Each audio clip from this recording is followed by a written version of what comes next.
Dan saya kayaknya berani nih kok, ya wis mulai anget. Jadi saya Iya ya.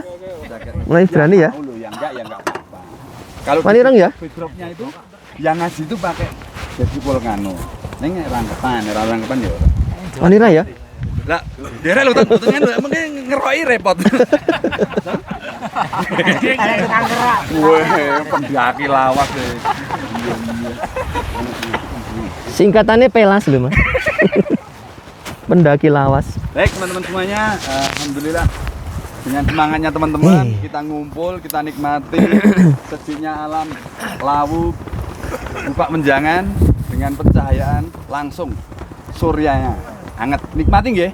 Kita sekarang waktunya yang tujuan utama kita ndaki. Tolabul ilmi ngaji bareng. Wes ben melu ngaji sik. Gitu nggih. Monggo yang punya catatan segera dicatat, disiapkan. Langsung saja bersama Ustaz Abdul Aswad Al-Bayati. Monggo Ustaz. Nyala nggak ini mas?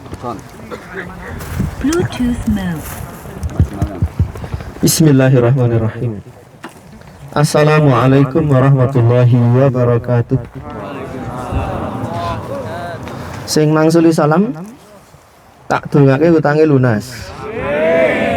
Assalamualaikum warahmatullahi wabarakatuh. Innal hamdalillah nahmaduhu wa nasta'inuhu wa nastaghfiruh wa na'udzu billahi min shururi anfusina wa sayyiati a'malina man yahdihillah fala mudilla lahu wa may yudlil fala hadiyalah wa asyhadu an la ilaha illallah wahdahu la syarikalah wa asyhadu anna muhammadan abduhu wa rasuluh sallallahu alaihi wa ala alihi wa ashabihi wa man tabi'ahum bi ihsanin ila yaumiddin amma ba'd. Ikhwani fillah rahimani wa rahimakumullah. Selamat berjumpa kembali di Gupak Menjangan Gunung Lawu. Hari ini hari Ahad tanggal 12 Juli 2026. Kita berjumpa di acara Volcano Ngaji yang kesekian kalinya hari ini dengan membawa tema Cahaya Sunnah di Gupak Menjangan. Dari 350 pendaftar yang hadir itu 50 ya. Sing 300 ilang. Gondol demit apa? Sebagian tepar, ada yang sudah sampai di bumi perkemahan di camping ground lalu turun lagi. Ada yang minta foto terus turun, nggak ikut pengajian. Yang penting eksis ini. Ahlan wa sahlan bi talabatil ilmi, selamat datang kami ucapkan kepada para penuntut ilmu. Kalau kita membaca buku sejarah, ada para ulama kita yang berjalan ratusan kilometer hanya untuk mendengar satu hadis. Ada yang berjalan sampai kencing darah dalam rangka untuk menuntut ilmu. Hari ini ada yang berjalan sampai bibirnya pecah, tenggorokannya kering, kakinya keselio untuk mendengarkan pengajian Cahaya Sunnah di Gupak Menjangan. Silahkan disimak karena materi yang saya sampaikan saya anggap itu sangat penting dan berisi dalil-dalil agama. Semoga sepulang dari tempat ini kita mendapatkan banyak manfaat dan perubahan hidup yang positif menuju titik yang lebih baik lagi dari kehidupan kita sebelumnya. Teman-teman yang dirahmati oleh Allah Ta'ala, sunnah itu secara bahasa artinya thariqah, jalan. As-sunnatu hiya thariqah. Itu diterangkan oleh Al-Jauhari di dalam kitab As-Sihah. Jalan yang baik ataupun yang buruk itu disebut dengan sunnah. Nabi mengatakan man sanna sunnatan hasanatan falahu ajruha. Barang siapa menghidupkan sunnah yang baik, jalan kehidupan yang positif, maka dia mendapat pahalanya. Wa ajru man amila biha, dan pahala setiap orang yang mengikutinya. Wa man sanna sunnatan sayyi'atan, dan barang siapa menghidupkan sunnah yang jelek, yang buruk, ayo kita mendaki Gunung Lawu, nanti untuk ciunya saya yang bayari gitu. Itu sunnah hasanah wala sayyi'ah. Sunnah sayyi'ah falahu wizruha. Icem-ceman apa nahi mas? Madu. Oh madu. Maka dia akan mendapatkan dosanya. Wa man amila biha, dan dosa setiap orang yang mengikuti sunnahnya tersebut, sunnah yang buruk. Jadi secara bahasa sunnah itu adalah jalan, metode yang dilakukan seseorang, entah itu kebaikan, entah itu keburukan. Sedangkan secara istilah, sunnah ini memiliki banyak definisi.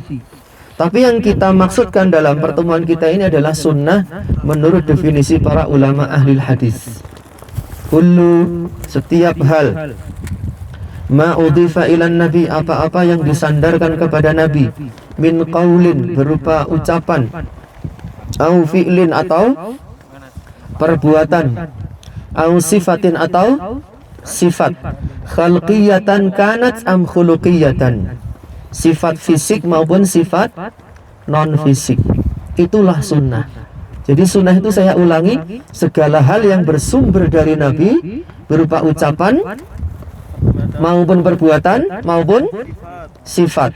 Sifat itu ada dua, khalqiyah dan khuluqiyah. Itu semuanya disebut dengan sunnah. Jadi metodologi nabi, jalan hidupnya nabi, baik berupa ucapan, perbuatan maupun sifat, sifat fisik maupun non fisik, itu semua disebut dengan sunnah. Begitu. Dan sunnah ini ada yang wajib, ada yang tidak wajib.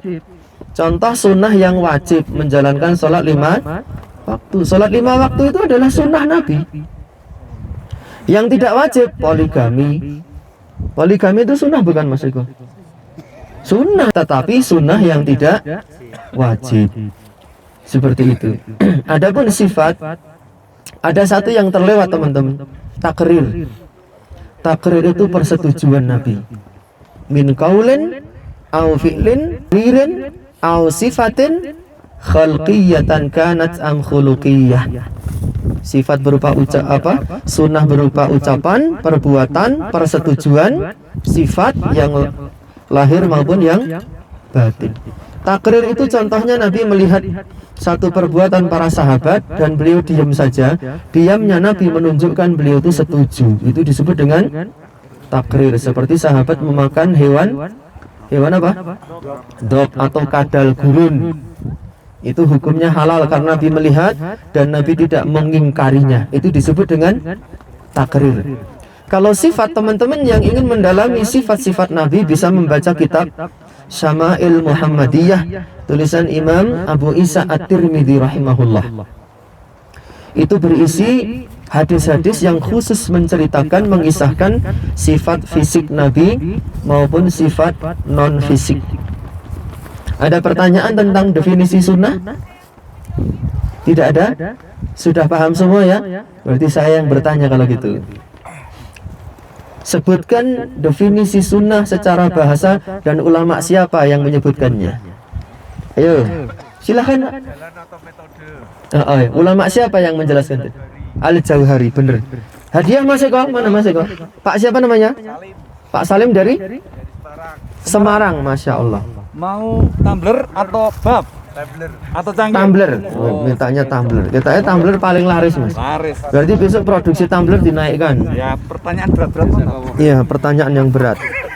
Sebutkan contoh takrir Nabi. Angkat tangan. Paling ini yang pakai. Nah itu. Iya, sampean. Waktu para sahabat makan cok tapi menunjukkan apa berarti? Menunjukkan takrir. Konsekuensi hukumnya apa? Berarti top itu hukumnya halal mubah. Mas siapa? Reza bukan ini? Bukan ya? Namanya siapa? Zulfa. Oh, dari mana Mas Zulfa? Salatiga, Mas Zulfa dari Salatiga. Oke, bab ya? Itu udah punya bab apa cangkir? Cangkir. Cangkir. Pertanyaan berikutnya. Apian tuh harus gitu ngikutin. Wa iyyakum nggih. Sehat-sehat bahagia selalu. Sebutkan kitab yang menjelaskan sifat Nabi fisik maupun non fisik dan penulisnya. Nah, Ini depan, paling depan. Tulisan siapa? Oh, Syekh Isa siapa? Belakangnya, belakang. sama peraturannya yang sudah dapat hadiah gantian ya? Iya, gantian. Ben roto. Jaket merah. Merah. Odi. Imam At-Tirmidzi, ya betul. Oke. Mau bab apa cangkir? Cangkir. Ini. Dari mana? Mas siapa namanya? Hafid dari Surabaya. Mas Hafid. Iya. Kita lanjutkan lagi teman-teman. Setelah kita mengetahui makna sunnah secara etimologi maupun istilah, kita lanjutkan hukum mengikuti sunnah itu adalah wajib bagi seluruh umat Islam. Syekhul Islam Ibnu Taimiyah di dalam kitab Majmu' Fatawa jilid ke-19, ilmu Islam itu ilmu yang paling kaya. Termasuk bahasa Arab itu bahasa yang paling luas. Misalnya kitab bahasa Arab saja ada kitab Lisanul Arab, itu panjangnya satu daplangan begini. Itu baru satu judul. Majmu' Fatawa itu ada 37 jilid. Itu baru satu judul kitab. Belum kitab-kitab yang lainnya. Tafsir At-Tabari. Ada Mausu'ah Fiqhiyah Kuwaitiyah 40 jilid, ada yang 60 jilid. Dan kita harus senantiasa bersemangat untuk membaca karya-karya ulama kita. Kata Syekhul Islam, waqad amarallahu bi ta'ati rasulih sallallahu alaihi wasallam, dan sungguh Allah telah memerintahkan untuk mentaati rasulnya fi aksar min salathina maudi'an, di dalam kitab suci lebih dari 30 ayat atau 30 lokasi. Allah perintahkan umat Islam untuk mentaati rasul di dalam 30 ayat lebih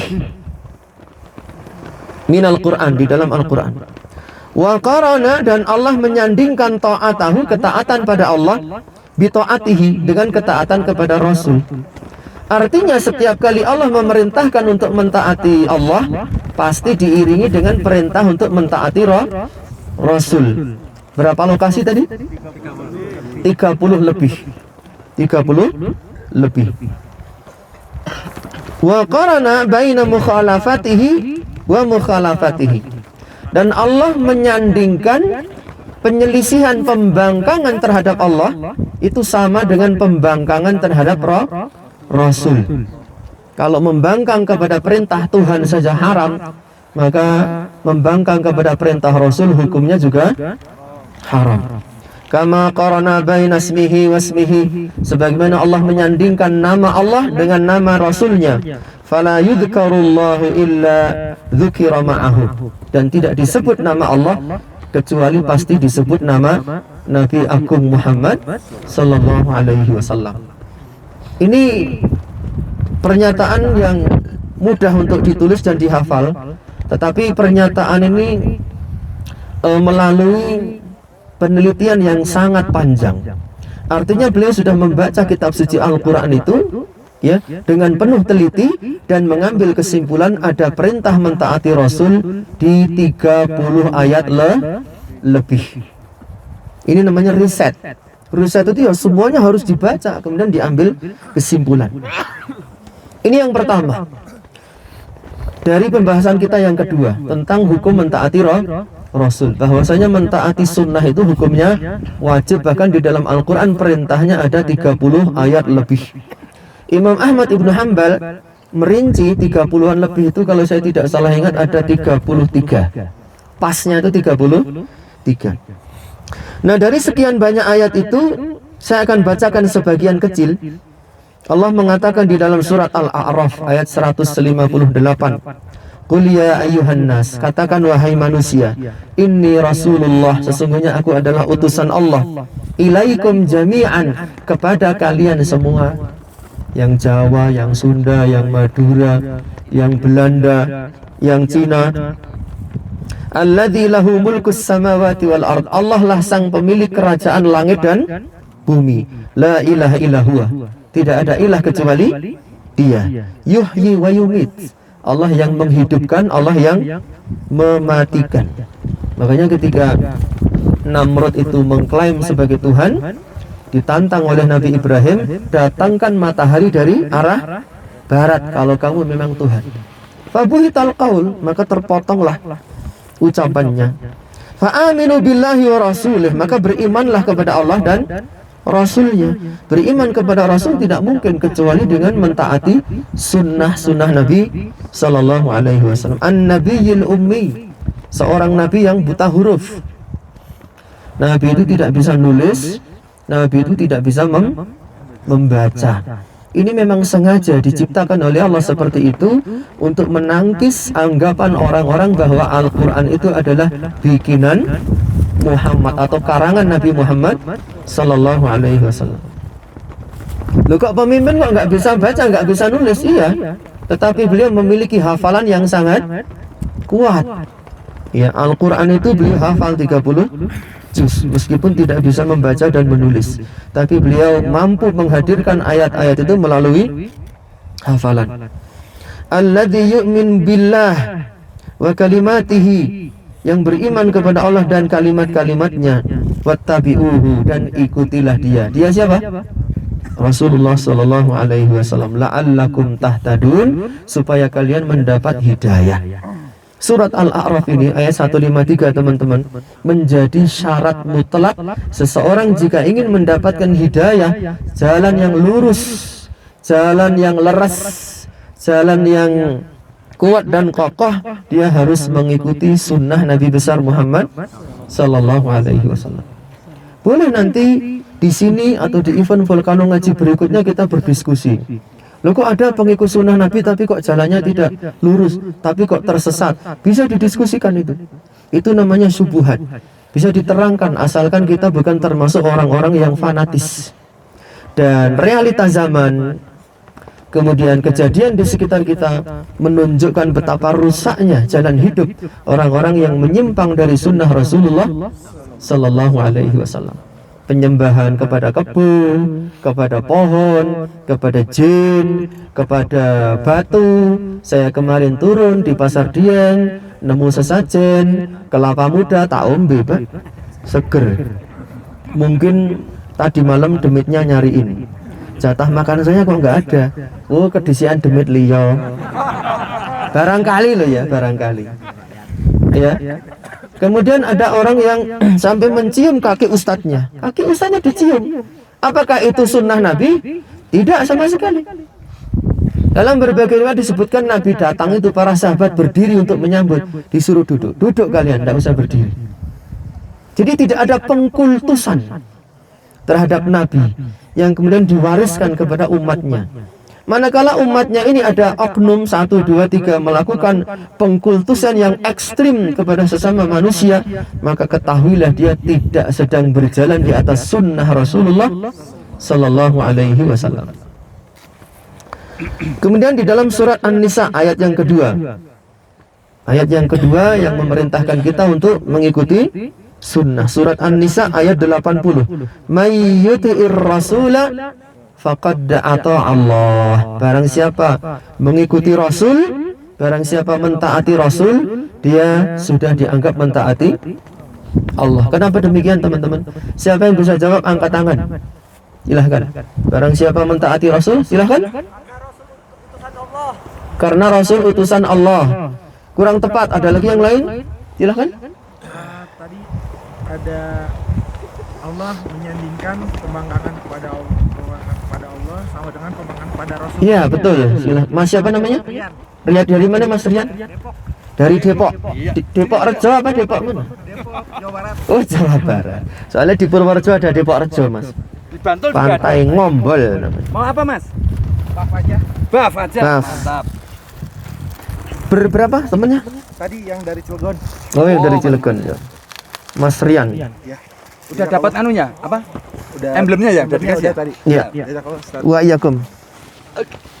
Barang siapa mentaati Rasul, maka dia telah mentaati Allah. Kenapa begitu? Karena Allah menyandingkan ketaatan kepada Rasul itu dengan ketaatan kepada Allah. Alasan yang kedua, Nabi mengatakan wa ma yantiqu anil hawa in huwa illa wahyun yuha. Itu kata Allah. Muhammad tidak mengucapkan sesuatu karena mengikuti hawa nafsu. In huwa illa wahyun yuha. Tetapi seluruh ucapannya itu berdasarkan wahyu dari Allah Subhanahu wa taala. Yang pertama, definisi sunnah sudah, ya kan? Hukum mengikuti sunnah juga sudah. Jumlah ayat yang memerintahkan kita mengikuti sunnah juga sudah. Penyebutan contoh-contoh ayat juga Sudah. Sekarang yang kelima. Yang kelima ini agak pahit teman-teman. Kenapa pahit? Al-Imam Abu Ubaid Al-Qasim bin Salam, dia mengatakan al-muttabi'u lis-sunnati kal-qabidi 'alal jamri. Orang yang mengikuti sunnah itu seperti memegang bara api. Jadi wajar kalau ada di antara kita mendengar ada sunnah Nabi, hati kita memberontak, jiwa kita tidak terima. Atau saat kita melaksanakan sunnah terasa panas, banyak yang memfitnah, yang mengganggu. Memang itulah sunnatullah, karena mentaati Rasul itu hadiahnya mahal. Hadiahnya surga. Maka ujiannya berat. Kalau ujiannya ringan, hadiahnya kipas angin. Kata Al-Imam Abu Ubaid, wa huwal yauma indi. Tetapi orang yang bersabar mengikuti sunnah di hari ini, menurutku afdalu, lebih utama, minad darbi bisuyuf fi sabilillah, daripada menyabetkan pedang di jalan Allah Subhanahu wa taala. Maka syariat untuk berjihad itu akan terus berjalan sampai datangnya hari kiamat. Kan negara kita itu damai, Ustaz, tidak ada peperangan. Di sana ada bentuk jihad yang lain, teman-teman, yaitu jihad mempelajari sunnah Rasulullah Sallallahu Alaihi Wasallam, mengamalkannya dan apa? Dan mendakwahkannya melalui jalur Volcano Ngaji, melalui jalur apalagi yang hadir di sini nih, Brilion. Ya, yang di luar komunitas itu, yang antum bawa itu ada komunitas apa itu, oren-oren itu, relawan apa gitu. Atap peradaban, Ustaz. Atap peradaban. Ada lagi yang lain, kampus jalanan. Terus ada lagi yang lain, SNGR. Terus TMI, Taman Mini, dan yang lain-lainnya. Ya, itu semua kalau dilakukan dalam rangka untuk melestarikan sunnah Rasulullah Sallallahu Alaihi Wasallam, maka dia bernilai apa? Bernilai apa? Jihad. Dan apa toh pahala jihad itu? Di antaranya seorang yang mati syahid bisa memberi syafaat kepada 70-an anggota keluarganya. Ya, jadi antum punya bapak, punya mbah, punya buyut, canggah, wareng, goprak sende, gudeg-gudeg, gantung siwur, tebak bosok, gale asem, dengan seluruh turunannya sampai 70-an lebih, yang seharusnya masuk neraka bisa dikatrol masuk surga kalau kita mendapatkan pahala apa? Jihad. Dengan cara apa? Memanggul senjata, ya, memecahkan dada, mengucurkan darah, dan mengorbankan nyawa. Tetapi ada amalan lain yang bisa kita lakukan untuk meraih pahala jihad, yaitu apa? Melestarikan dan menebarkan sunnah Rasulullah Sallallahu Alaihi Wasallam. Makanya Imam Abu Ubaid mengatakan al-muttabi'u lis-sunnati kal-qabidi 'alal jamr. Mengikuti sunnah itu seperti memegang bara api. Tetapi bagi yang mampu dan sabar, pahalanya seperti menyabetkan pedang fi sabilillah. Ini keutamaan. Maka hidup itu adalah pilihan. Kita mau mengikuti sunnahnya orang-orang musyrikin, orang-orang kafirin, atau kita mencintai sunnah Rasulullah Sallallahu Alaihi Wasallam. Gitu. Dan Nabi itu di dalam menebarkan sunnah pun juga menghadapi tantangan dan rintangan yang sangat besar. Ya, pengajian, beliau nggak diundang, beliau menawarkan diri untuk pengajian kepada penduduk Taif, ingin menyelamatkan mereka dari penyembahan benda-benda mati kepada penghambaan kepada Allah Subhanahu wa taala. Nggak dikasih amplop, beliau nggak dibikinkan kopi, tapi dilempari batu sampai berdarah-darah. Lalu beliau diusir rame-rame oleh penduduk Taif. Di tengah perjalanan beliau dinaungi oleh awan. Saat menoleh, faidza bihi Jibril. Di atas awan itu muncul malaikat Jibril yang dikawal oleh malaikat Malakul Jibal, malaikat penjaga gunung. Jadi demit apa setan yang ada di sini, mereka itu tidak punya kebijakan apa-apa di gunung ini. Tidak perlu kita menghambakan diri kepada demit setan dengan cara memasang apa? Sesajen, masang menyan, masang degan, ya, memasang duit, kopi, rokok. Karena mereka numpang di sini sama seperti kita. Tapi yang memiliki kebijakan diberi amanah oleh Allah untuk menjaga gunung adalah malaikat. Ya Muhammad, wahai Muhammad, inna rabbaka, sesungguhnya Rabbmu, qad alima ma fa'ala qaumuka laka, telah mengetahui perbuatan umatmu kepada engkau. Wa qad ba'asani, dan Allah mengutus aku. Wa ana malakul jibal, dan aku malaikat penunggu gunung. Lita'murani bima syi'ta fihim, agar engkau perintahkan kepadaku ya semua yang ingin engkau inginkan, semua yang engkau kehendaki. Kalau engkau menginginkan 2 gunung itu aku cabut, lalu aku pukulkan kepada orang-orang musyrikin, itu akan aku lakukan. Jadi gunung dicabut, dikeproknya kepada orang-orang musyrikin. Semeru itu pucuknya hilang sedikit, cuil. 3.000 orang dievakuasi. Kampung mereka hilang dari peta dunia. Itu baru pucuknya Gunung Semeru. Kalau Gunung Lawu dibedol, lalu dipukulkan ke mana? Seragen gitu misalnya. Seragen jadi apa kira-kira? Bukan Seragennya Pak, Pulau Jawa sigar tadi loro. Tapi Rasul dengan kesabarannya, beliau mengatakan la bal arjullaha an yukhrija min aslabihim man yuwahhidullaha wa la yusyriku bihi syai'an. Bahkan aku menginginkan agar Allah mengeluarkan dari tulang sulbi mereka anak-anak yang kelak mentauhidkan Allah dan tidak berbuat syirik. Kasih sayang yang sangat luar biasa dari Nabi Shallallahu Alaihi Wasallam kepada umatnya. Dan berikutnya, pembahasan berikutnya adalah mengikuti sunnah. Ini merupakan konsekuensi logis dari kalimat syahadat asyhadu anna Muhammadan Rasulullah Sallallahu Alaihi Wasallam. Setiap kita sudah mengucapkan syahadat, tetapi banyak di antara kita tidak mengetahui konsekuensi. Ada 4. Siapa yang menyebutkan 1? Silahkan. Konsekuensi kalimat asyhadu anna Muhammadan Rasulullah. Merah hati? Oh, kurang tepat. Yang lain? Kamu? Tidak beribadah kecuali dengan syariat beliau. Ya, betul. Mas siapa? Walah, Ustaz Fuad, silahkan. Dari Kebumen. Tidak beribadah kecuali Mau bab apa cangkir? Cangkir. Amlet boleh. Waduh, dari Kebumen. Petanahan.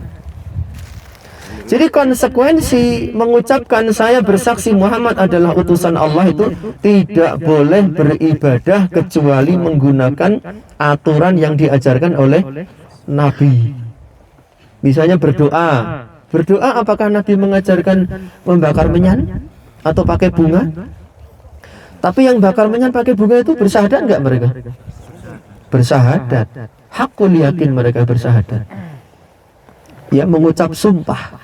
Tapi sumpahnya sumpah palsu. Bisa jadi karena mereka belum paham, dan itulah husnudzan kita kepada mereka, sehingga kita harus mendekati mereka dengan penuh kasih sayang, mengajak mereka kepada jalan kebenaran, bukan malah menghina dan mengejek. Karena banyak di antara kita yang dulu juga seperti itu, disebabkan oleh kejahilan. Yang lainnya silahkan. Ada 4, masih terjawab 1. Konsekuensi syahadat asyhadu anna Muhammadan Rasul. Silahkan. Membenarkan apa yang dibawa, syariat yang dibawa oleh Rasulullah SAW. Membenarkan setiap kabar. Ya. Mas siapa? Winarno. Mas Winarno dari Kebumen juga.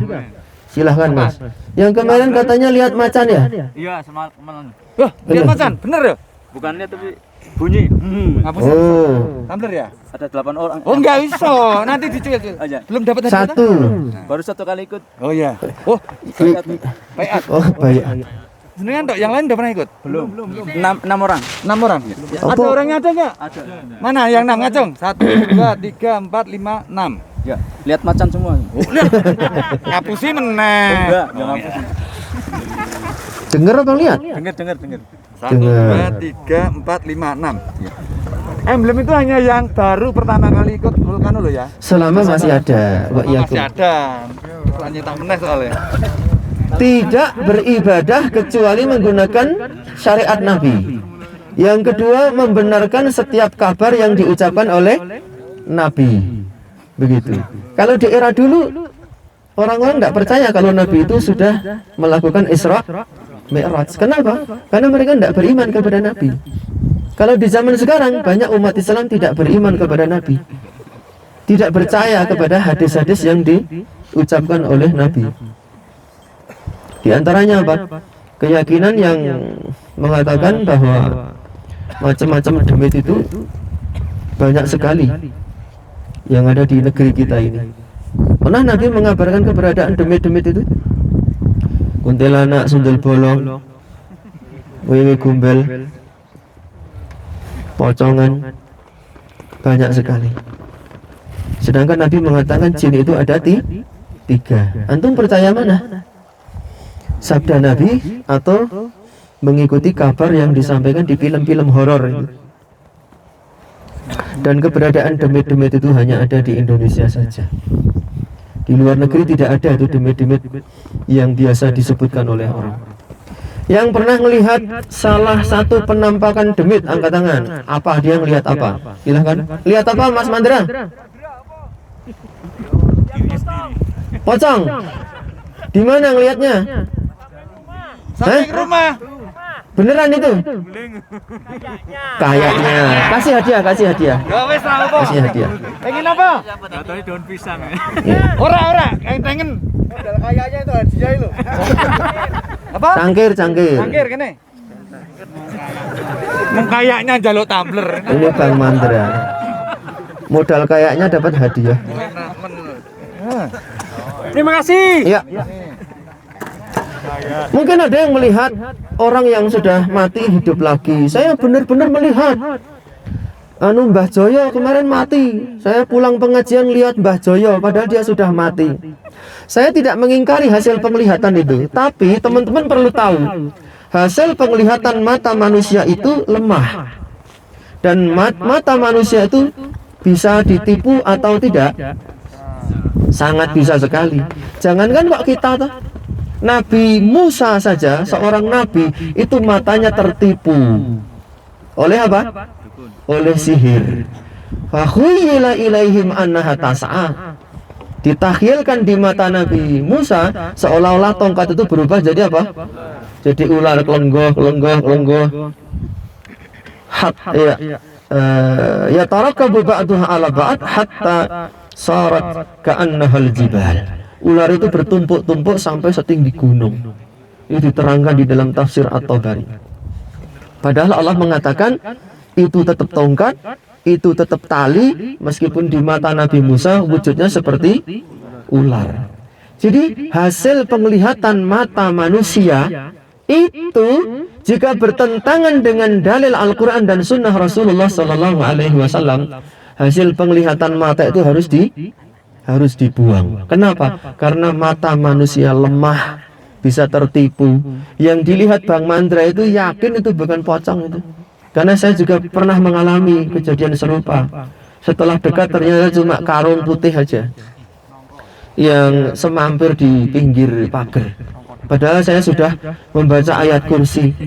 Cenggal saya sudah mengkorok itu. Bulu kuduk itu sudah berdiri. Loh, sampean kan Ustadz? Iya, tapi kadang jiwa klinik saya meronta-ronta juga. Ternyata itu hanya karung putih. Begitu. Apakah jin tidak bisa menampakkan diri? Bisa, Pak. Dia bisa malih rupa jadi apapun yang dia sukai. Tetapi wujudnya jin tidak seperti yang diberitakan berupa pocongan, wewe gumbel, kuntilanak. Maka seorang yang mengikuti sunnah Rasulullah dia akan kokoh, berpegang teguh terhadap sunnah dan tidak mudah ditipu oleh cerita-cerita klenik, takhayul, khurafat, bid'ah dan cerita yang mengada-ada. Konten pendaki gunung yang paling banyak viewernya itu adalah konten pendakian apa? Horor, bernuansa mistis. Dan itu sudah saya bahas di dalam buku saya, judulnya Bekal Religi Seorang Pendaki. Nanti bisa di-download di www.vulkanongaji.com. Bekal Religi Seorang Pendaki, tentang mitos-mitos di kalangan para pendaki gunung. Di antaranya pendaki ganjil, tidak boleh. Banyak banget. Ada 9 mitos. Itu saya bahas di sana. Kemudian konsekuensi syahadat yang ketiga adalah ta'atuhu fima amar, mentaati seluruh perintahnya Rasul sallallahu alaihi wasallam. Kemudian wajtinabu ma naha anhu wa zajar, menjauhi larangannya. Apa tadi? Tidak beribadah kecuali dengan syariatnya, membenarkan setiap kabar yang diucapkan oleh Nabi, mentaati semua perintah Nabi, menjauhi larangan Nabi. Ada 4. Siapa mengulangi 4? Angkat tangan. Ini. Ya, Mas siapa namanya? Zidan dari Semarang. Silahkan. 1.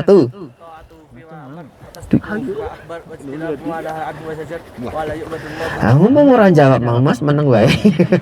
Kasih hadiah Mas Zidan. Belum dapat hadiah? Belum. Dari pesantren mana Mas Zidan? Al-Ukhwah Sukoharjo. Oh iya. Monggo tak, apa tak? Bebas, suruh milih. Mas Zidan pilih yang mana? Tumblr. Karena Silakan. jawabannya termasuk komplit bahasa Komplit. Arab semua gitu. Bahasa Arab semua. Mikir tenan. Mikir tenan. Lah terjemah ke Jawa ra mudeng. Yo. Oh. Siap, jazakallah khairan Mas Zidan. Sudah ikut berapa kali Mas Zidan? Baru pertama. Sudah dapat emblemnya? Emblemnya belum no, baru pertama. Dibaiat lagi sini. Itu nanti dijahit ya, dijahit di baju, di jaket, Boleh. di topi, jangan di sepatu. Itu namanya zalim ya. Wad'u syai' fi ghairi maudhi'ihi. Menempatkan sesuatu bukan pada tempatnya.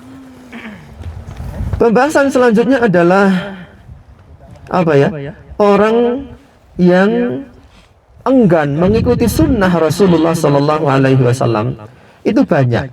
Yang kan kita sampaikan adalah penyebab kenapa umat Islam, umat Nabi Muhammad sendiri tidak mau mengikuti sunnah Rasulullah Sallallahu Alaihi Wasallam.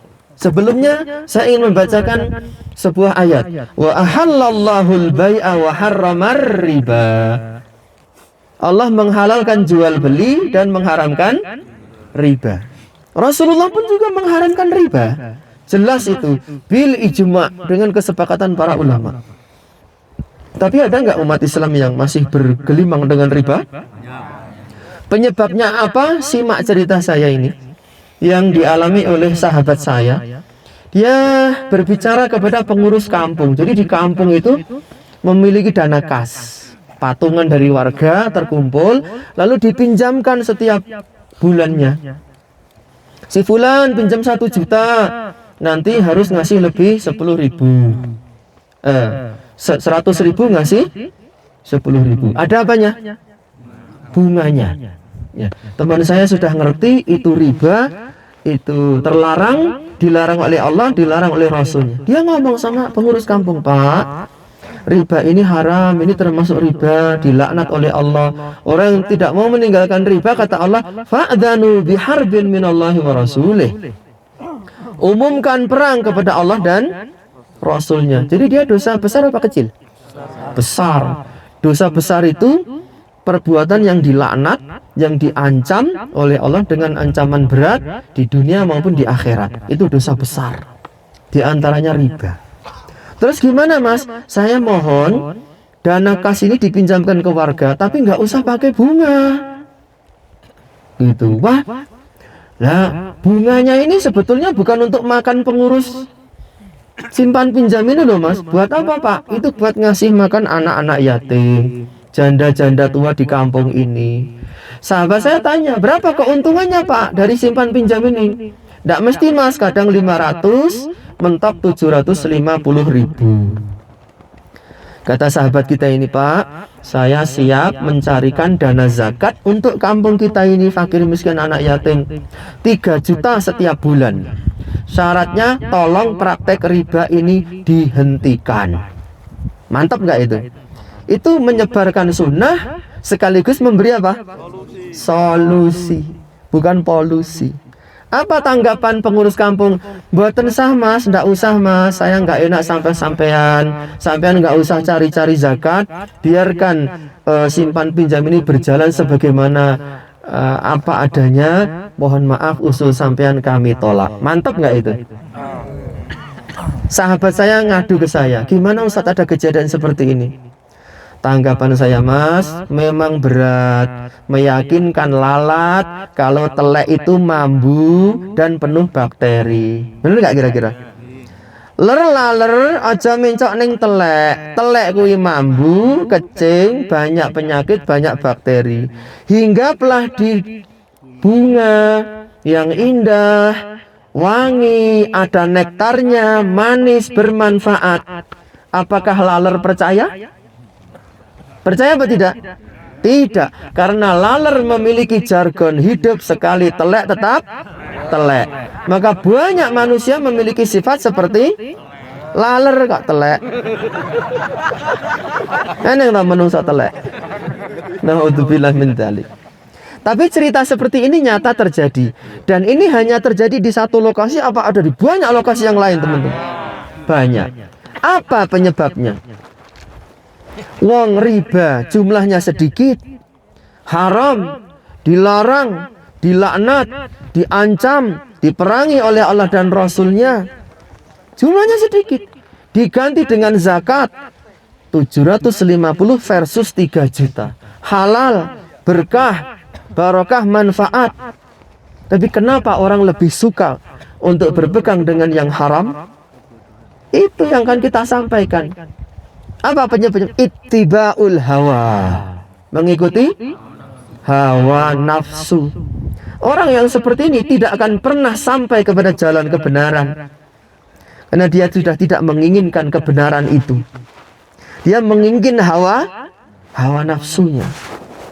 Maka faktor pertama dan utama seseorang menolak sunnah Rasulullah Sallallahu Alaihi Wasallam adalah ittiba'ul hawa, mengikuti hawa nafsu.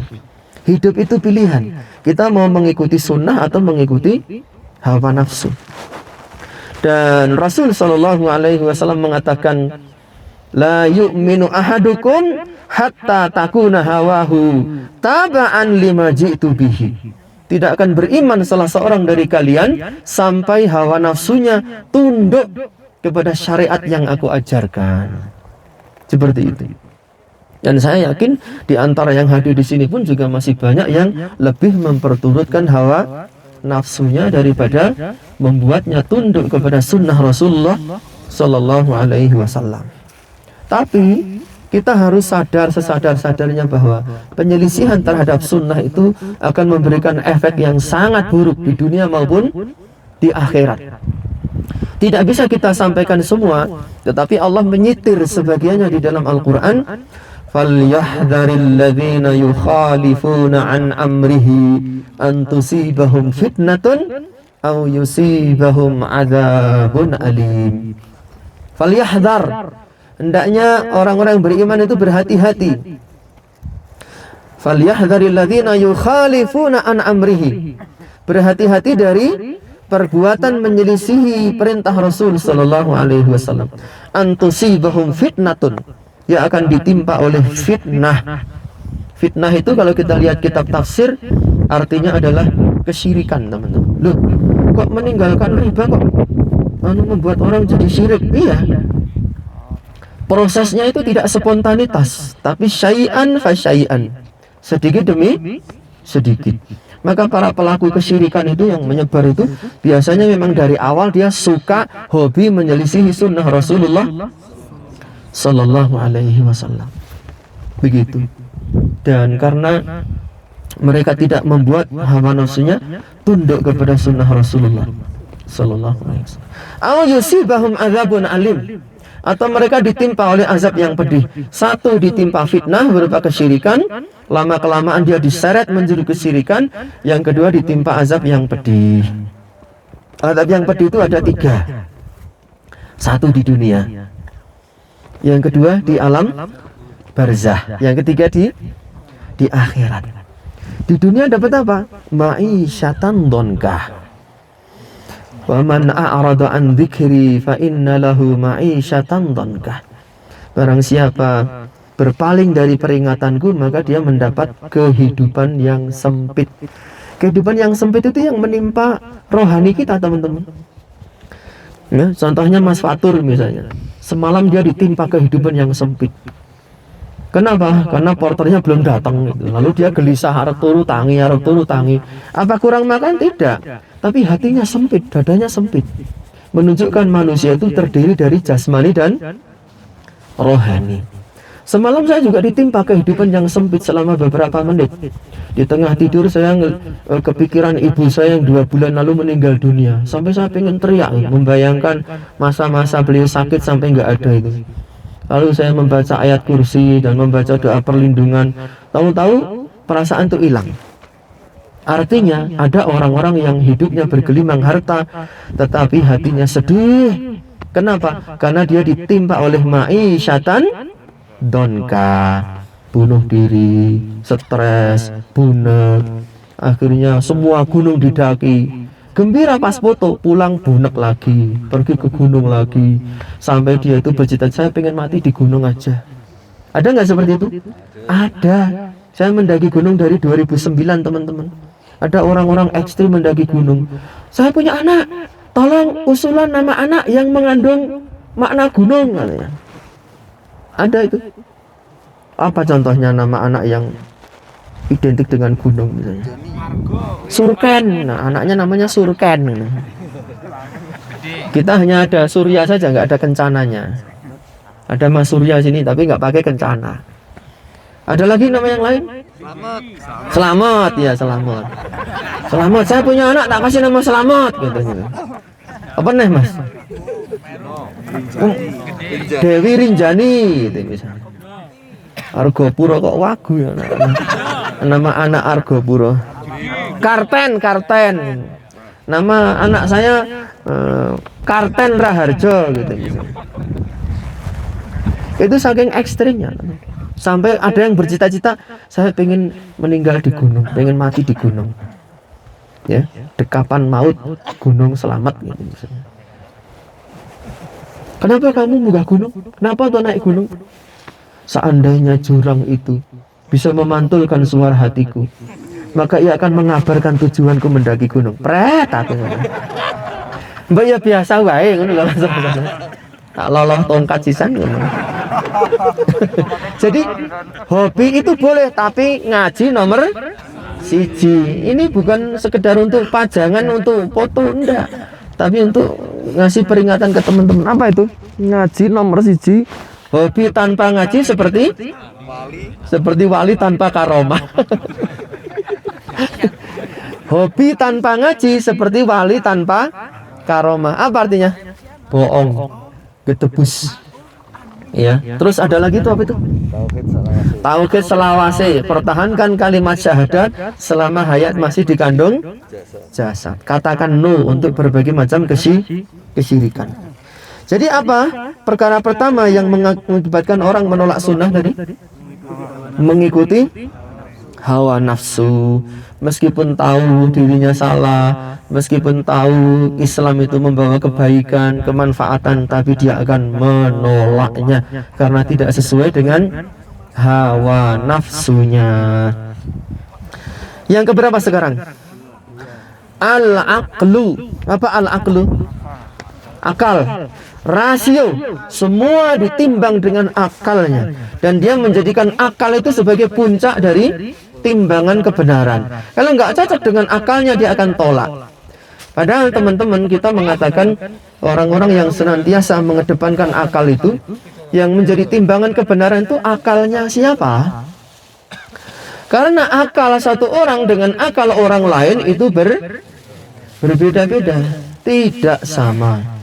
Dan Allah telah mengisahkan di dalam Al-Quran, ending, hasil akhir dari orang yang mengedepankan akal itu adalah kebinasaan, teman-teman. Nabi Nuh mengatakan melalui jalur wahyu kepada anaknya, ya bunayyarkam ma'ana, wahai putraku, mari naik kapal bersamaku supaya kamu selamat. Berimanlah dan naik kapal bersama bapak. Apa kata anaknya? Sa'awi ila jabalin yu'simuni minal ma. Saya akan naik gunung. Ya, jadi naik gunung itu sunahnya siapa? Sunahnya siapa naik gunung? Anaknya Nuh. Saya akan naik ke atas puncak gunung ya'simuni minal ma, supaya aku terlindungi dari banjir. Kebayang nggak kalau Gupak Menjangan ini tenggelam dengan air? Kira-kira Jawa Tengah jadi apa? Kira-kira ini. Gunung Lawu ini tenggelam dengan air. Pulau Jawa jadi apa? Ada yang selamat nggak kira-kira? Ada no? Yang di puncak selamat sama Semeru? Oh sana lebih tinggi yuk. Tapi antum bisa bayangkan kalau Gunung Lawu ini tenggelam, maka akalnya anak Nuh, saya akan naik ke puncak gunung, saya akan selamat dari banjir. Dia main apa? Rasio, main akal. Kata Allah, wahala bainahumal mauju, fahala bainahumal mauju, wa kana minal mughraqin. Keduanya lalu dipisahkan oleh ombak yang tinggi, dan anak Nuh termasuk orang-orang yang tenggelam. Kata para ulama, demikianlah nasib seluruh umat Islam yang menolak kebenaran wahyu karena dibenturkan dan akalnya, dia akan tenggelam ke dalam apa? Kesesatan, kejahilan, dan penyimpangan. Meskipun tidak tenggelam dalam air, tapi dia tenggelam di dalam apa? Pikiran-pikiran yang sesat. Maka teman-teman, kalau kita sudah berhadapan dengan dalil, jangan merasa sombong. Dalil ini tidak cocok dengan akal saya, maka saya tolak karena saya lebih pintar dari Allah, saya lebih pintar dari Kanjeng Nabi. Apakah artinya Islam ini agama yang tidak menghargai akal, teman-teman? Jawabnya gimana? Islam ini menghargai akal tidak? Islam sangat menghargai akal, makanya Islam itu menempatkan akal pada posisinya.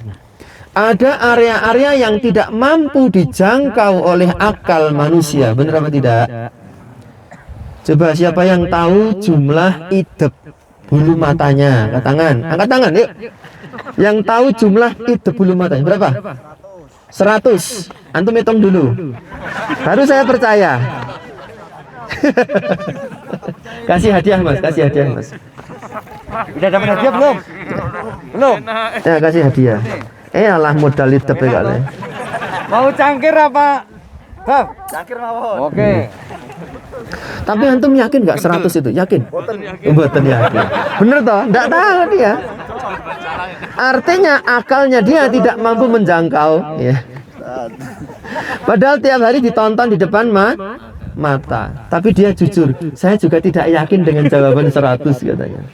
Menurut saya, Mas, menurut saya tuh 60 bukan 100. Nggak percaya hitungan dewe. Aku begah.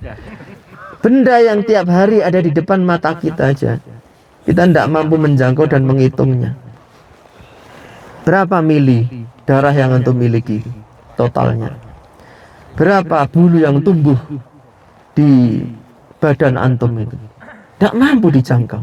Atau antum seperti kata Mas Fatur, duluan mana telur dengan ayam itu?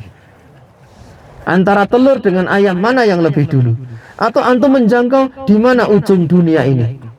Antum bayangkan dengan akal antum, ya, sampai gendeng tidak akan sampai, tidak akan bisa tahu. Menunjukkan akal manusia itu sangat lemah. Sehingga Islam mencintai dan menghormati akal dan menempatkan akal sesuai dengan porsinya. Adapun perkara-perkara gaib, Allah yang Maha tahu, maka kita cukup mengimaninya. Tidak semua harus ditimbang dengan akal. Kata Allah, "Qulir ruha min amri rabbi." Katakan Muhammad, roh itu urusan Tuhanku. Nabi Muhammad ditanya tentang hakikat roh. Kata Allah, katakan hai Muhammad, ar-ruhu min amri rabbi. Roh itu adalah urusan Tuhanku. Ketika roh ini hilang, badan kita ini tidak mampu bertahan 3 hari, membusuk dia. Ketika roh hilang itu, dikasih makan ya diam aja dia. Ketika roh hilang, hakikat roh siapa yang tahu? Tidak ada. Maka jangan sekali-kali menolak sunnah Rasulullah dengan akal. Dan Rasul tidak mengatakan sesuatu kecuali berdasarkan wahyu. Tidak boleh kita menentangnya dengan akal pikiran kita yang cetek ini. Tapi banyak sekali orang menolak sunnah Rasulullah karena dibenturkan dengan akal pikirannya. Padahal akal itu sering salah. Katanya bulan Suro itu bulan penuh sial. Kenyataannya gitu kok Ustaz. Ada tetangga saya menikah itu di bulan Suro lalu cerai. Ini akal yang dungu seperti ini. Kenapa? Karena ada orang menikah di bulan Syawal cerai. Ada apa enggak? Kenapa tidak disalahkan bulan Syawal? Orang menikah di bulan Dzulhijjah. Bulan apapun orang menikah ada yang cerai. Tapi kenapa yang dikambing hitamkan apa? Bulan Suro. Itu pengetahuan macam apa seperti itu? Anehnya yang sudah ngaji ini juga masih ada yang ketakutan. Mendaki di gunung, awas ngonek demite. Di pos Samar hantu, ada hantunya. Ya. Nanti yang punya HP setelah dapat sinyal, di sini nggak ada sinyal, diketik di YouTube-nya Musang Birahi. Musang Birahi itu suaranya kayak gitu itu. Itu suara apa itu? Suara musang, bukan kuntilanak itu. Terkadang suaranya itu suara musang birahi. Lalu antum ketik lagi nanti suara burung kiwi. Suara burung kiwi. Burung kiwi bisa terbang tidak? Tidak bisa terbang. Tapi kalau dia berteriak seperti wanita sedang minta tolong. Itu. Orang yang belum pernah mendengar suara-suara ini pertama kali mendaki gunung ngompol, Pak. Bahkan ada yang nekat bondot. Na'udzubillahi min dzalik. Wis gede kok bondot. Kenapa? Karena dia diperbudak oleh pikiran keleniknya, ya, dan senantiasa mengikuti akal yang rusak. Kesimpulan akal itu banyak rusaknya. Hasil penglihatan mata, hasil kesimpulan akal. Itu kalau bertentangan dengan nas Al-Quran dan Sunnah Rasulullah Sallallahu Alaihi Wasallam maka wajib untuk ditolak. Siapa yang membacakan ayat bahwa Al-Quran 100% benar? Angkat tangan. Ayat Al-Quran yang menerangkan Al-Quran ini 100% benar. Minimalnya ada 2. Sebutkan 1. Ayo, angkat tangan. Sini. Jagat biru. Berdiri. Ayatnya apa ayatnya? Alif lam mim zalikal kitab la raiba fi. Hudan? Ya, Mas siapa namanya? Mas Denny. Kasih hadiah, Mas. Dari Sukoharjo. Zalikal kitabu la raiba fihi. Itulah Al-Quran yang tidak ada keraguan sama sekali. Kemudian ada ayat yang lainnya, inna nahnu nazzalna dzikra wa inna lahu lahafizun. Kami menurunkan Al-Quran dan kami yang akan menjaganya dari berbagai macam kesalahan. Jadi Al-Quran itu tidak ada kesalahannya. Dalam ayat yang lain Allah mengatakan la ya'tihil batilu min baini yadayhi wala min khalfih. Tidak ada kebatilan yang datang dalam Al-Quran itu baik dari arah depan maupun arah belakang. Ini sinyal anunya mau habis ya. Sonnya.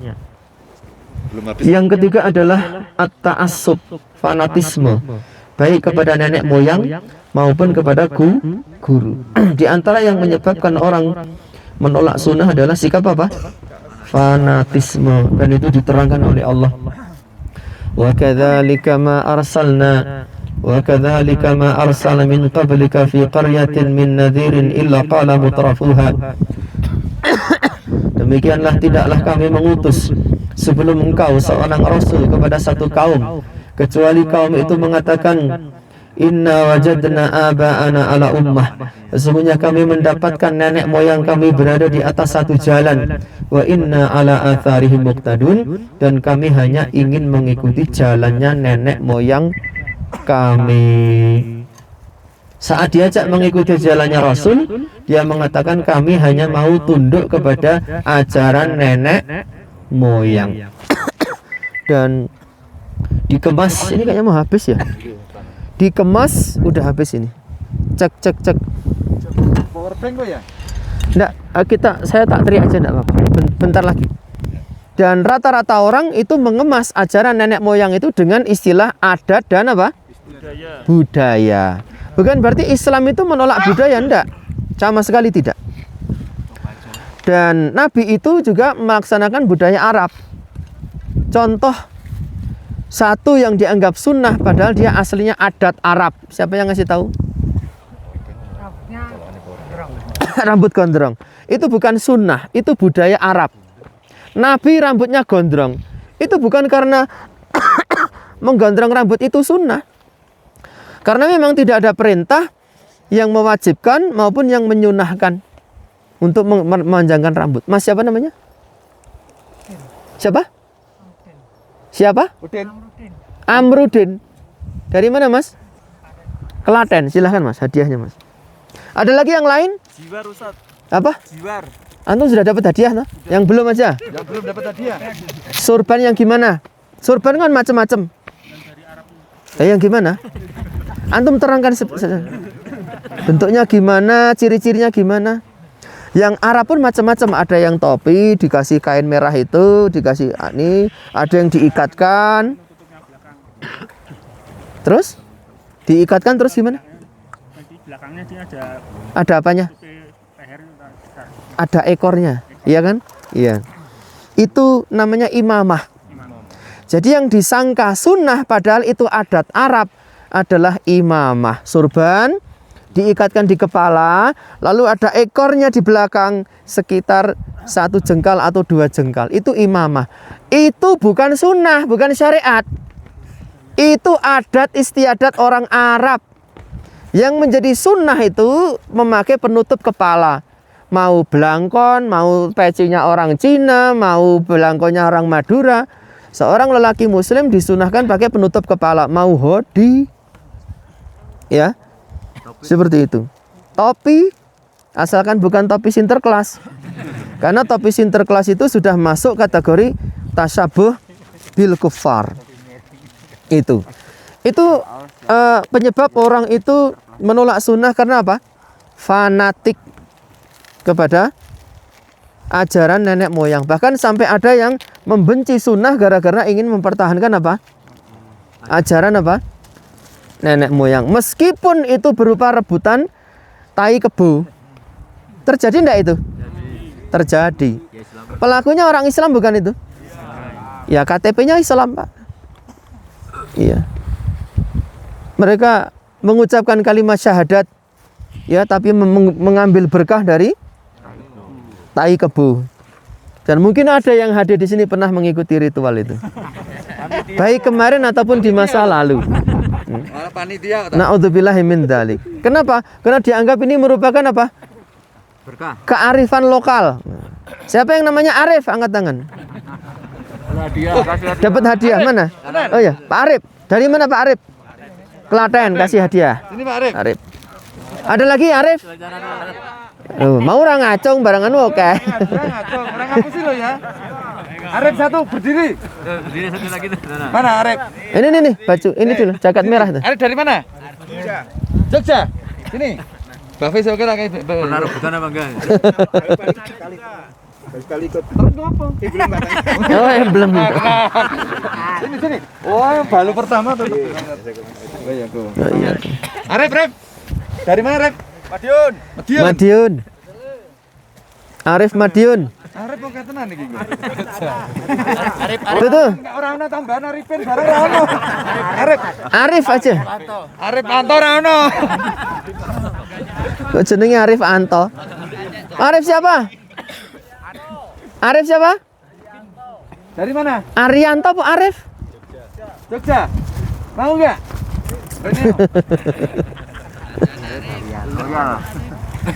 Udah pernah ikut Volcano? Hayat. Islam ada kok, saya serang gawe meneh. Monggo Mas Arif.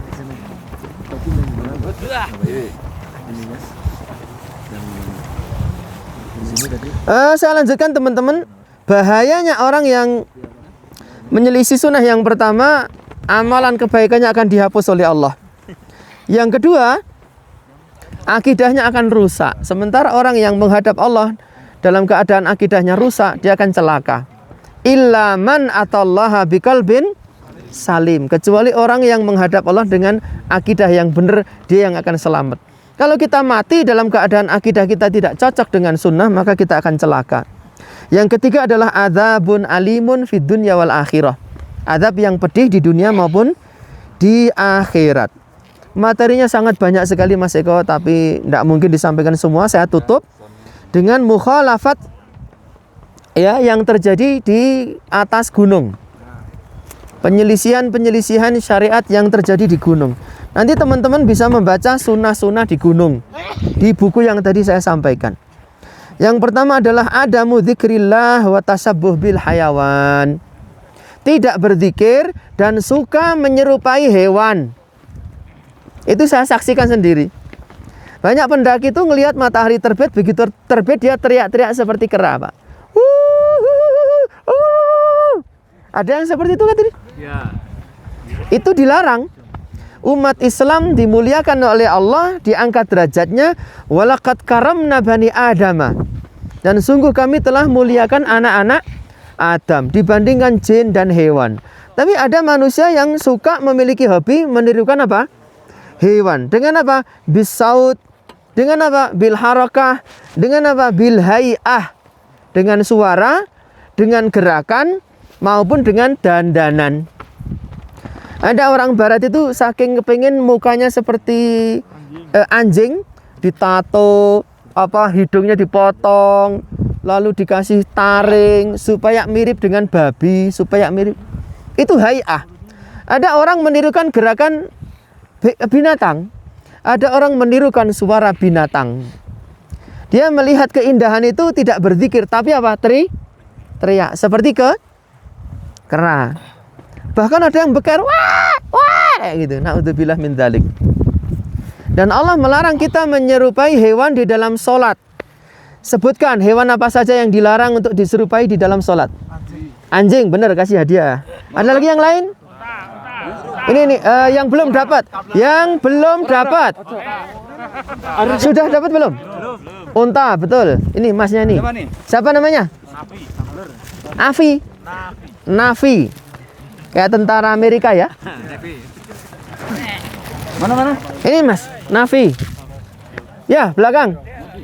Apa? Nggak ada di dalam sholat ketek. Burung, bener ini baju. Mas siapa ini? Baru pertama kali. Diki. Mas Diki. Emblemnya? Oh. Baru pertama kali, oke. Belakang, pakai kacamata. Unta sudah. Anjing sudah. Nggak ada ayam. Ada ayam. Nggak ada. Bukan ayam. Keledai enggak? Burung, Mas Eko. Tuh, burung. Iya. Yo Rene. Bukan ayam, burung ya. Lebih spesifik lagi burungnya gagak. Nakratil hurab.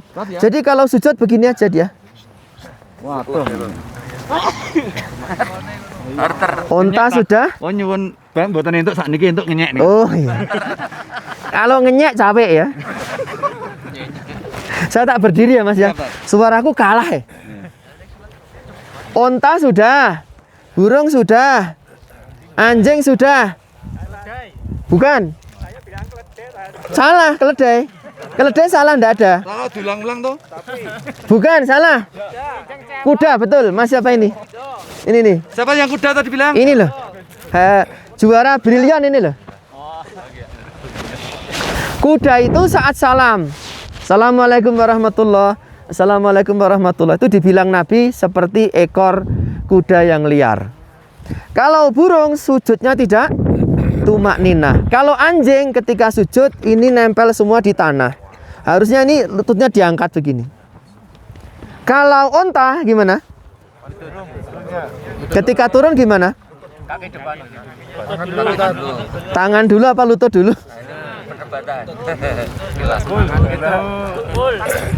Nabi mengatakan jangan menyerupai unta ketika mau sujud. Begitu. Unta itu kalau mau sujud mendahulukan tangan apa lutut? Itu diperselisihkan para ulama. Perselisihannya berat.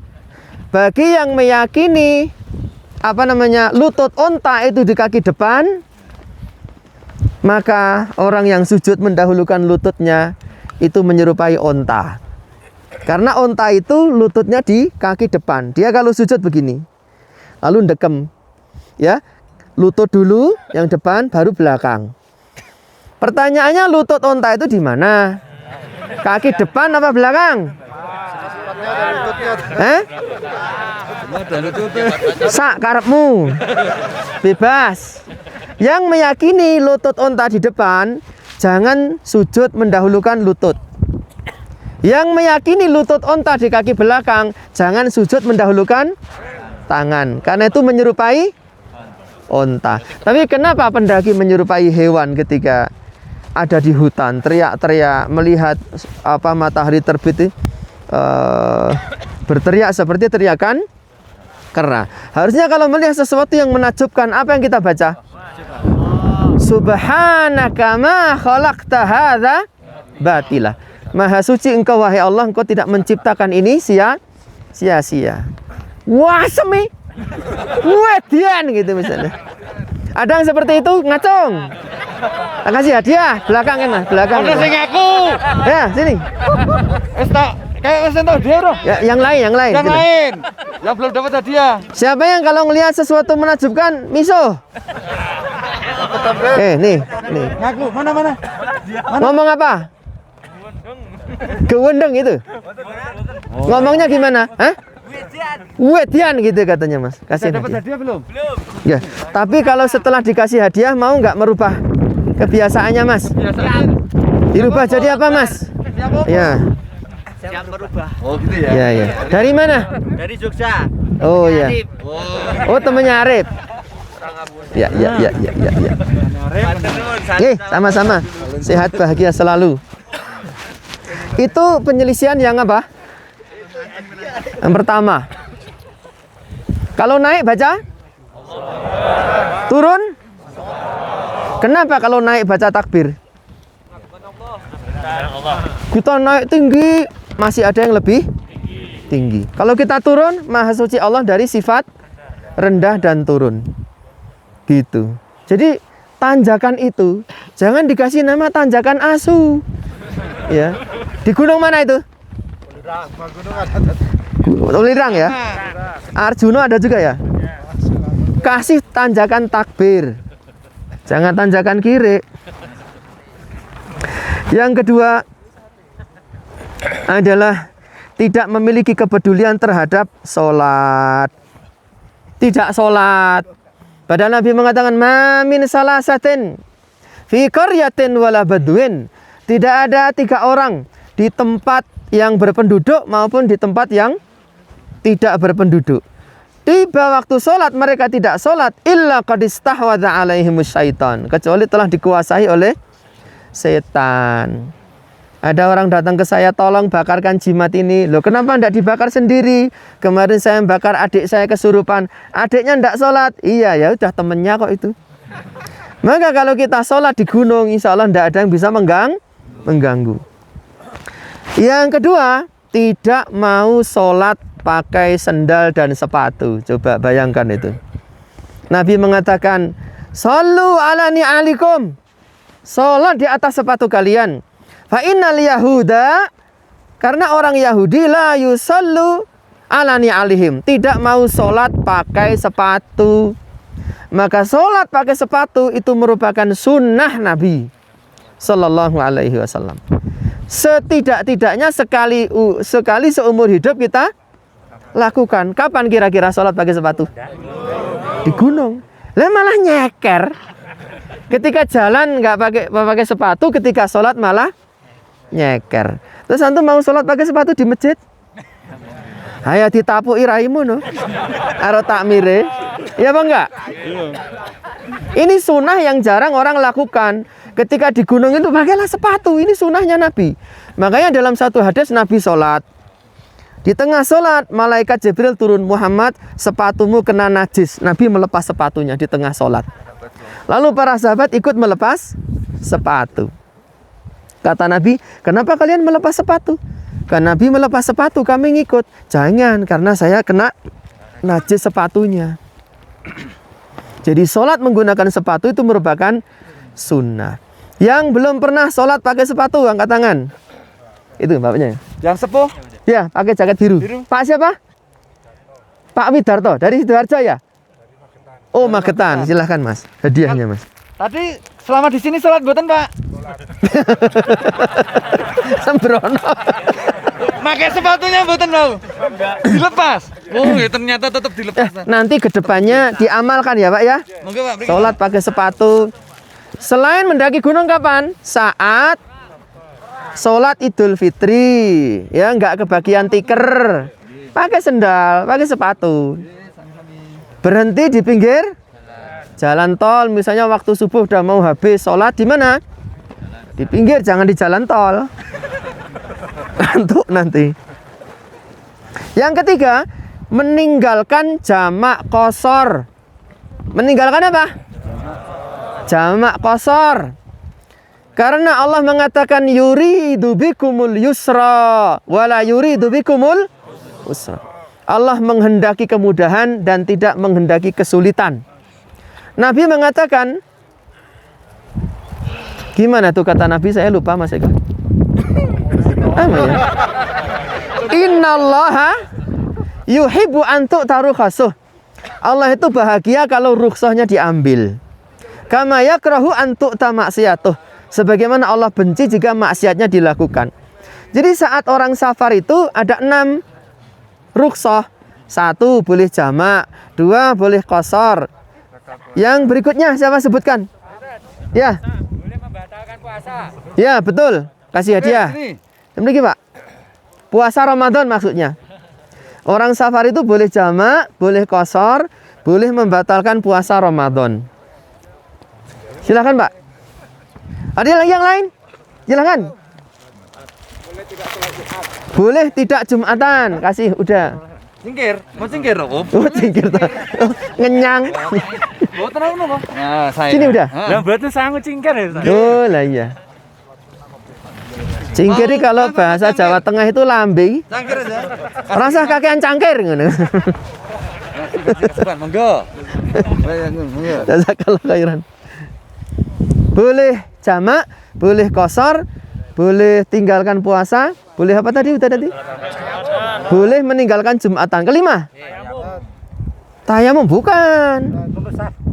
Mengusap khuf 3 hari 3 malam. Aku kasih hadiah. Apa kang sing dereng gadah? Oh, Maaf. raup. Oh. Raup. Yang keenam. Oh, nggih. Sholat sunat kopiah Pak dia tuh. Bukan itu. Mas Anto. Sama. Hah? Hah? Lem. Oh. Bukan. Ini kuning.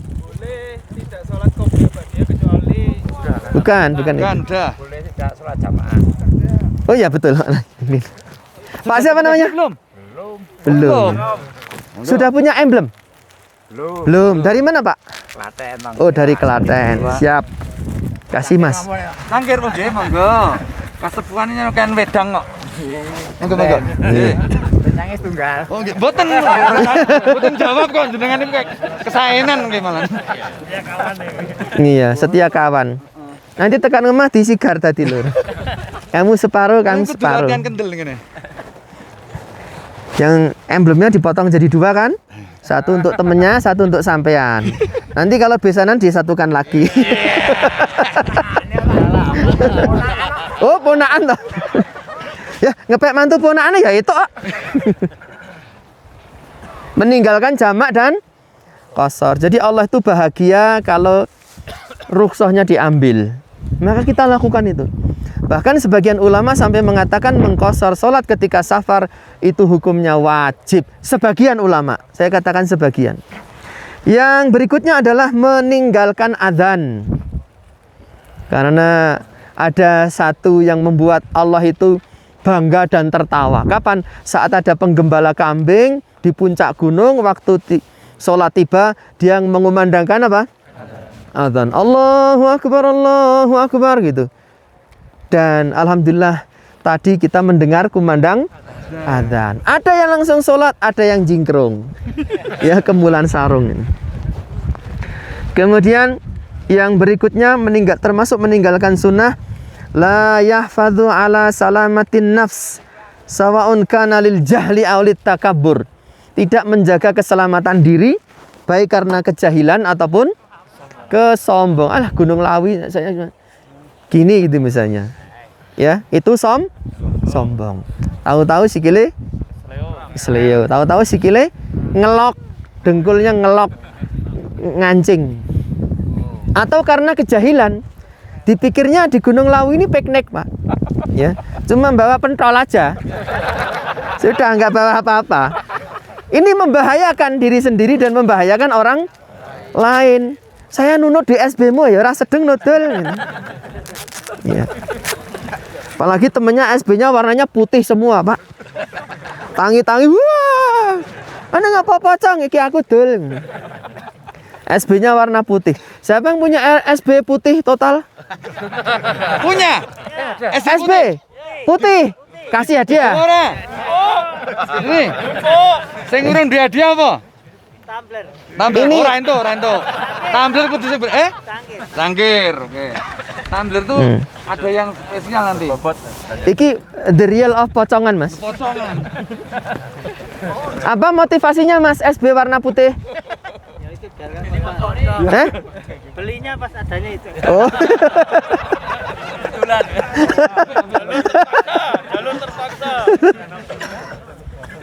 Sleeping bag warna putih total, Mbak. Waduh. Kayak udah siap menghadapi kematian ini. Tapi memang membungkus jenazah itu sesimpel itu. Yang penting seluruh badannya tertutup oleh kain putih, ada talinya cukup, Pak. Talinya berapa? Kenapa? Bisa-bisa pakai SB aja ya? Iya, bisa. Gak usah pakai kain. Karena pendaki ekstrim tadi itu. Besok kalau saya mati pakai SB gitu. Yang warna putih semua. Tapi tetap harus dikasih kuncir ya. Sudah, Mas, selesai kayaknya. Oke. Di antara ini mendadak ikut ngaji. Istilahnya penuh orang umum. Nek sudah pakai jersey, sudah diniatin dari rumah. Ini loh, ada pendaki yang baru saja datang. Ada. Nah itu tuh, belakang tuh. Mana? Sini semua yang baru. Rombongan kudus, Pak. Rombongan Oh, aja nu cepet ora, aku niat ngaji. Ora, yang niatnya ndaki. Nggak bisa tahu ikut gitu. Dengerin ya. Yang kalian datang ke sini tuh bukan niat ngaji. Ini nih. Rokoknya nanti dulu.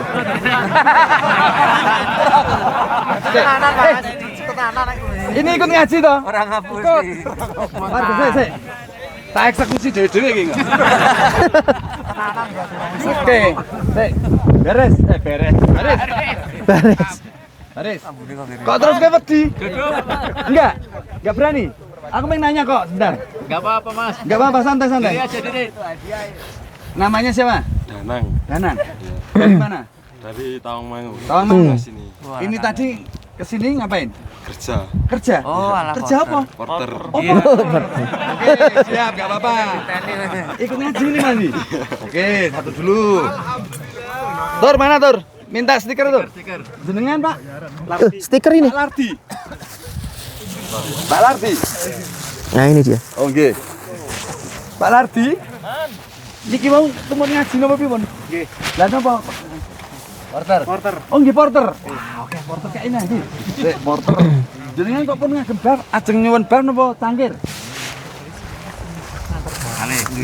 Niki bab kok iso jenenge irengen jenengan iki lho. Kayak gini. Cangkir. Cangkir men kok. Orang kok kenal. Apa? Oke. Bapake wis jon teki wong pedandonan. Pak Suraji. Jenengan nang mriki wong pripun acarane? Nggih porter. Nek sakmen iki porternya dong.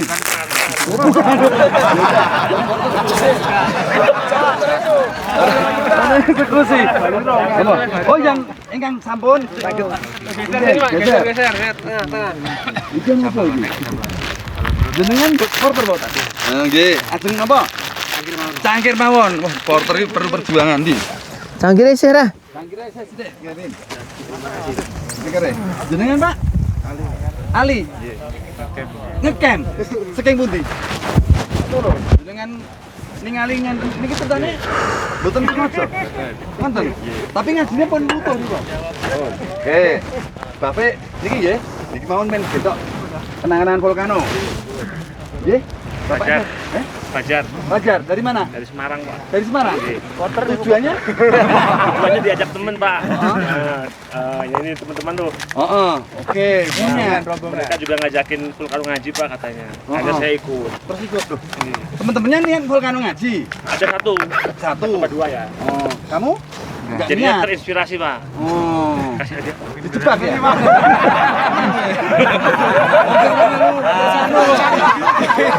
TK-TK ini rada hadiah. Iya. Kan niatnya yang penting, Pak. Oh ya wes. Oke. Terus ya nengok ya. Insyaallah. Semangat ya. Dari mana? Salatiga. Kesini ngapain? Puncak. Puncak. Oh. Terus ini tadi ceritanya ikut ngaji nggak? Lewat. Terus mampir. Ke situ. Camp di Gubak.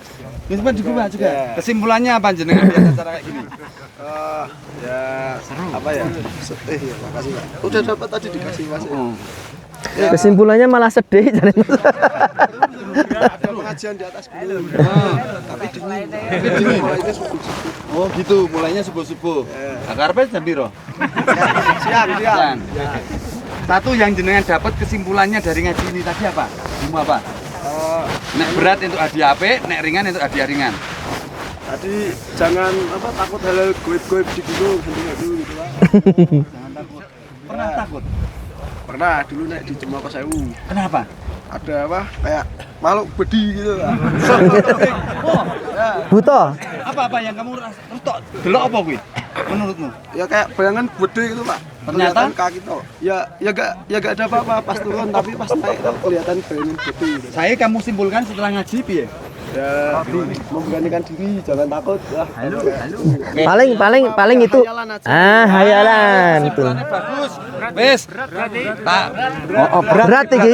Hadiahnya harus gede ini. Harus gede. Oke, nggih. Leh. Nah, abot iki ya, abot. Oke ya. Terima kasih Pak. Nih, MB-nya ya. Oh iya. Temblengan. Nanti dibuka websitenya vulkanongaji.com ya. .com ya. Oh iya, siap.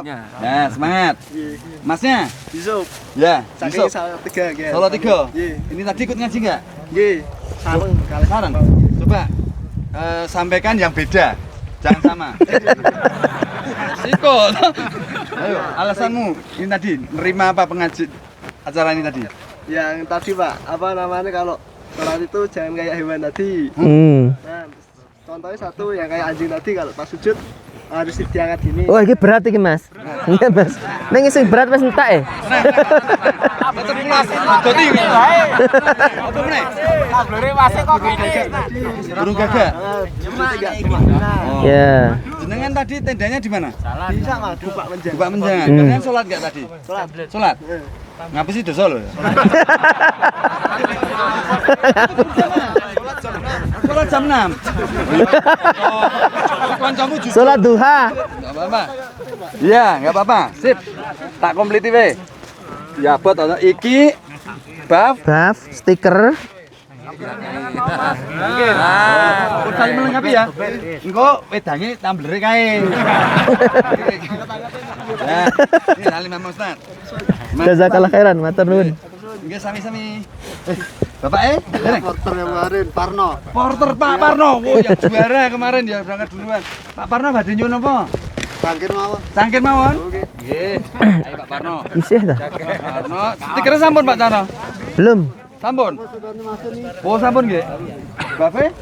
Iki Pak Parno. Nggih, oleh akeh. Nek beto tamu biagem terus gitu. Oke Pak Parno. Aceneh mambu. Ora dikumbah. Dari Karanganyar, Pak. Karanganyar. Ini tadi ikut ngaji. Disuruh maju, Pak, sama Mania. Apa gelap? Enggak tahu. Piye karemu piye? Lihat kayak gini seneng enggak? Seneng, Pak. Coba dikomentari. Nama saya ngono. Ayo. Perkenalkan, nama saya Anwar, saya dari Karanganyar. Sekian aja. Jenengan dari atas atau dari bawah? Dari camp, Pak. Dari camp. Iya. Camp di situ tadi. Iya. Bawa rombongan. Cuma berdua aja tadi sama dunia. Oh, Ini mau muncak berarti, Mas? mau muncak. Nggih. Oh, Masya Allah. Jalur sahura. Sangoni. Sangoni. Nih nanti duduk di jalan. Oke. Nih, ini Masnya. Makasih. Ini liburan, Bos? Nggih, Pak. Nggih. Sik. Seneng ra mau kanu. Emblemnya Mas, Oke. emblemnya. Oke. Tak kasih ini. Ora, kowe kudu ngomong. Seneng gawe piye rek? Nama saya kepengen ikut volcano selanjutnya. Perkenalkan, nama saya Faiz Abdullah dari Karanganyar. Baru ini. Iya. Sekolah mau liburan gitu. Sekolah besok masuk. Besok masuk. Mau ikut lagi nggak volcano? Boleh. Oke. Boleh. Besok saya mau ikut volcano lagi. Besok ya? Besok kapan-kapan? Besok saya Enggak pusat gue. Sekolah. Udah. Makasih Pak. Iya. Sehat-sehat, rajin belajar ya. Oke. Masih ada Masnya dari mana? Pribumi aja, Pak. Pribumi. Mundi Lawu? Oh, Jenawi ya. Sini ya? Oke, saya nanya. Jenengan ini tadi mau naik atau turun? Ini tadi cuma nganterin adek, Pak. Adek udah naik ke atas. Saya di sana. Terus kemarin emang ada info kalau ada ini ngaji ini, ini terus ya tertarik terus ikut sini. Tertarik ke sini. Jenengan ngaji? Coba utarakan semua yang di luar alasan mereka tadi. Jenengan dapat apa ilmu dari sini? Lu kira ngomong. Mantuk-mantuk. Dengar nggak tadi yang Ustadz sampaikan tadi? Apa yang jenengan tangkep? Mungkin dapat faedah apa ngaji di sini? Informasi apa yang didapat tadi? Informasi apa yang jenengan dapat dari kajian tadi ini? Larangan menjauhi riba teman tadi. Oh iya.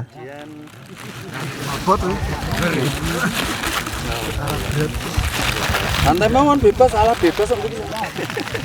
Apa? Anu aja. Diulangi cerita telek tadi gimana kira-kira?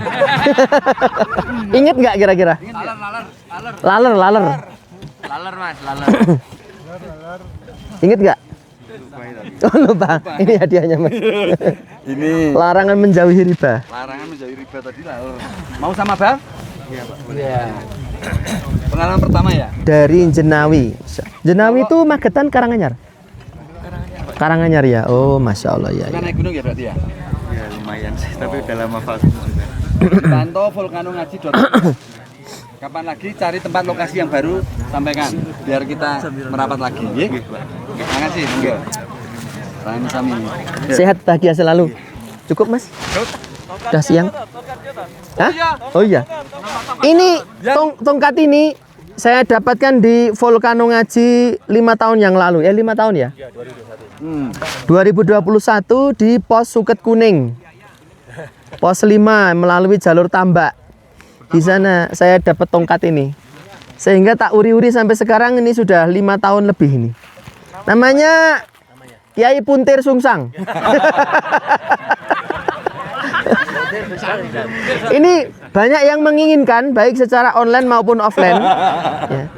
Ada yang komen di sosmed itu tongkatnya buat saya saja gitu katanya.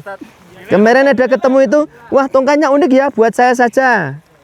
Oke, sik. Enggak dilelang, enggak diberikan, ini tak bawa pulang kok. Pendaki terkecil usia belinya siapa?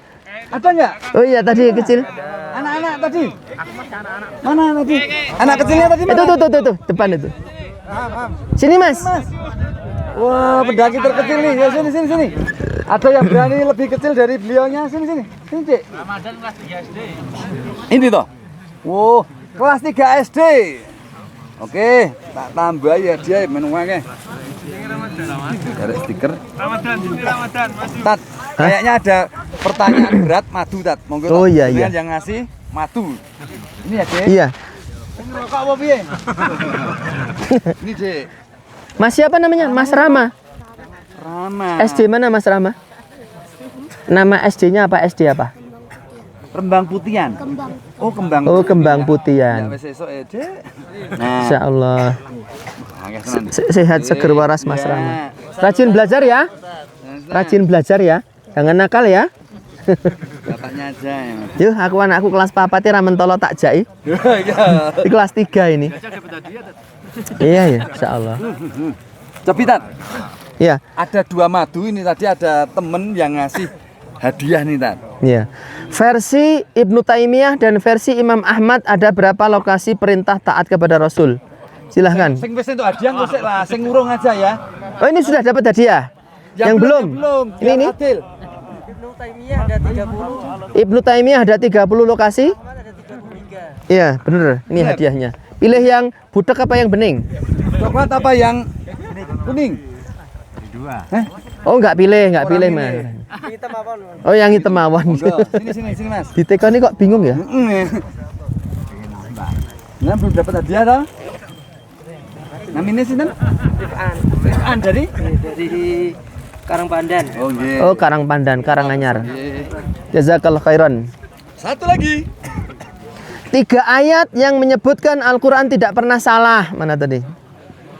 3 ayat. Ya, abot tenan ini, Mas. Al-Quran yang tidak pernah salah. Abot tenan ini. Surat Al-A'raf 150. Gimana? Bunyinya gimana? Wah, ndak apalin. Sidora ya. Paling enggak ingat ayatnya. Kasih buff aja, kasih buff Kasih aja. bawah aja. Oke. Bapak Yang hafal 1 atau 2 ayat, 2 ayat. buru-buru pulang nanti kita 2 ayat. bareng. Oke, silahkan. Ayatnya apa? Terus? Mas siapa namanya? Mas? Namanya? Abbas. Dari mana Mas Abbas? Jogja. Dari Jogja, Mas. Ini Bener, Mas. madunya, Ini madunya. Sini, Bas. Sama Bab ya, Bas. Kayak anaknya SBY ya. Ya, Bas. Ibas itu, Ibas. Ini Abbas. Bas. Oke. Sudah habis, Ustaz? Dah. Wah, Mbak Faiza akeh, mengkotak saya bilang. Yuk. Sekarang pengumumannya gini ya, teman-teman. Ini nanti acara kita tuh tujuannya ya ini. Selanjutnya bonusnya itu adalah puncak dan sebagainya. Foto-foto. Tapi acara ini nanti kita tutup. Bagi yang dari bawah niatnya cuma pengajian dan mau pulang boleh. Jadi ini nanti kita foto bersama sekalian penutupan. Yang mau lanjut camping lagi sakarepmu. Yang mau naik puncak sakarepmu ya. Jadi sudah tidak ada panitia. Kita syah hari ini ditutup. Monggo mau ngambil bonus masing-masing terserah. Iki fotonya piye njuran iki? Mengke nganu aja Tat. Dipegangi. Dipegangi. Oh iya. Lepas. Lepas dulu. Belakangnya. Oh iya. Belakangnya aja, Mas. Enggak usah dilepas. Beneran. Fotonya di belakang situ. Benderanya dilepas ben orang nutup. Hah? Nanti. Benderanya coba sih enggak ketutupan kain. Piye?